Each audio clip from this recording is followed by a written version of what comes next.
Guys, if you have not upgraded your Huawei's phone to HarmonyOS 6, please don't do it. And if you have already upgraded it, so welcome to HarmonyOS 6. By now you'll understand that all your apps are deleted, Android APK support is gone, and you're stressed out because your apps are not working at all. So previously Huawei's operating system was an Android open source project, but now they have shifted from Android to their proprietary Huawei kernel operating system, which is HarmonyOS 6, and they have removed the support of Android APK apps completely. Now the question is, what do you do with all your apps? How do you run it? Firstly, let me show you how it looks like here. You will notice a lot of your apps are dark like this.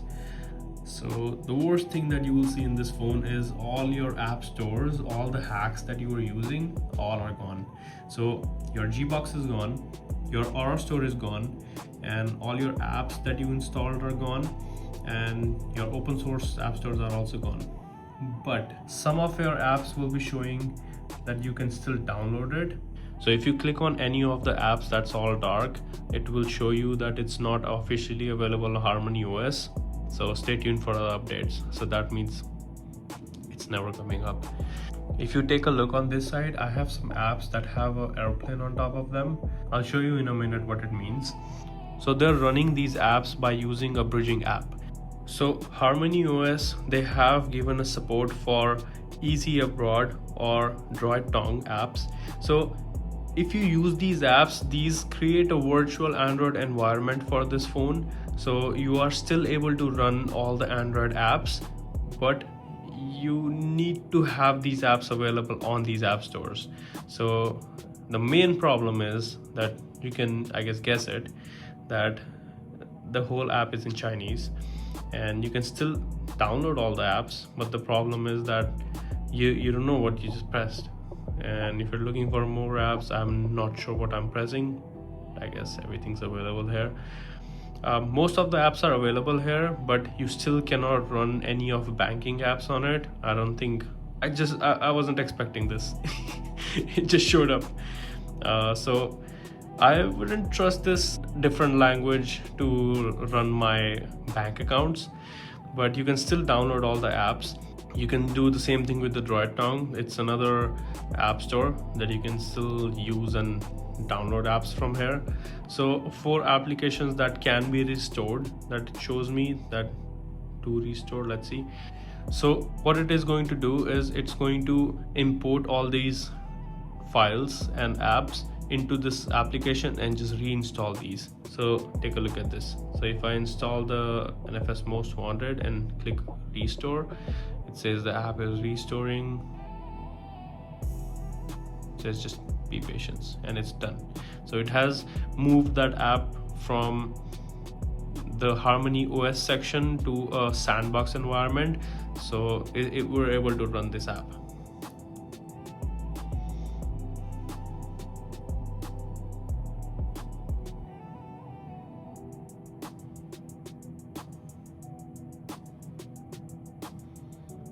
Apparently these apps are not very much compatible with this phone. So this airplane on that app means that the app is running in Android environment. That's a EasyAbroad. So that's specially made for people who are traveling outside China and installing the apps for the different country. So they're still able to do it. So now you see the download button next to Snapchat. Let's see. So this means that the app is available in the EasyAbroad. Once you click that, it will open the app and it'll take you directly to that app. And what you can do is just install it.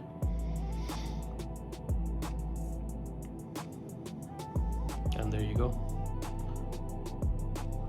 You should have it. Oh, it still didn't work. I guess you have to do it a couple of times before you get to it.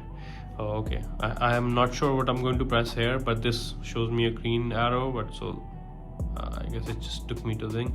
See, this is the only problem with it. If you're, oh, it showed me notifications. Okay, so it works. So now if you take a look at this, the app, it shows an aeroplane on top of it instead of the download button. Same with the other apps that I can see. And if you're trying to install any of the APK apps that you just downloaded, so let's say I have a APK app here that's supposed to be run in Android environment. So I press and hold on it. Once you press on it, it shows that you can open with the package installer, or you can press and hold and press open in app, and it'll show you the package installer still, and you install it. It takes you to the DroidTong, and it shows that there are no threats found and I can install it. And once I install it, it shows me I can just use it now. Let's see, done. Do I see the app here? I see the app here, but it shows something in Chinese on top of it. I don't know what it says, but it works. It just crashed. And again. So you see the apps are not very much stable in this phone. If you're still trying to install something and that's not working, try downloading a different package for it. So maybe like download it from a different website, try downloading a different version of it, and then trying to install it. In terms of using Google apps, this operating system is much more better than the previous one. I can run YouTube, Google Maps, Google App, and any Google Services app on this phone like very smoothly and without any problem natively on the phone itself. So in terms of this service, this is like really good, and I can log in and everything is working. At least all the apps that require a third-party sign-in from Google, that is more possible now. I mean, it's not natively, but these apps are being used using EasyAbroad, and that bridges the gap, but it really makes a big difference in the new OS. So take a look at this. I open this Yahoo, and then I want to sign in, and if I want to sign in using Google, earlier it would not load at all, but now take a look. I can use this and allow to send and share. There you go, I'm logged in. Earlier in the previous operating system and using Gbox or Aura Store, it was so much laggy and it was not working properly. The apps were crashing non-stop. And also the problem with Gbox was that I had to stay in the Gbox to use like multiple apps. So I couldn't do any multitasking with these apps, but now I can do multitasking with Google Apps itself. So I could be scrolling Instagram and then watching YouTube. All right, first of all, you have a completely different lock screen, and the wallpaper is new, the clock is different, and the shortcuts are completely different. So earlier you had a bar here that swipe up and shows you more options, but now on the right side you still have the camera that shows up, and then on the left side you have a whole bunch of options. Once you press and hold this, you have either flash or like you can of course customize these options. Okay, so even like this pattern is completely different. Earlier it was just like at the bottom. Okay, so let's get into the device first. As soon as I unlock, you'll notice the animations are completely different. See, the icons just popped from the back all the way to the front.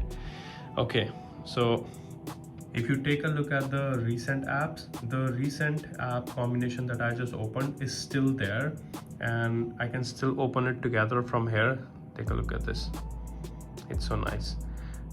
I wish they added a support for 3 apps altogether, but it doesn't support it yet.